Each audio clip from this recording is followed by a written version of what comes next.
நெஞ்சை கிருட்டா அவனை மன்னிச்சு விட சொல்றீங்களே. விட்டுட்டேன், மன்னிக்கல. ஒரு சின்ன பையன் என்னுடைய 30 வருஷ அரசியல் வாழ்க்கைக்கு கரும்புள்ளி செம்புள்ளி குத்தி கழுதியில் எழுதிட்டாயா. அவனுக்கு அபிஷேகம் பண்ணணும்யா, பாலாலையும் தேனாலையும் ரத்தத்தாலையும்.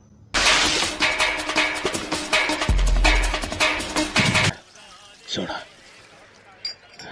இந்த ஆளு மட்டும் ஒரு நாள் பிரதமரா இருந்தான்னு வச்சுக்க, இந்தியாவுக்கே பல்லு வளைக்கி விட்டுடுவான்.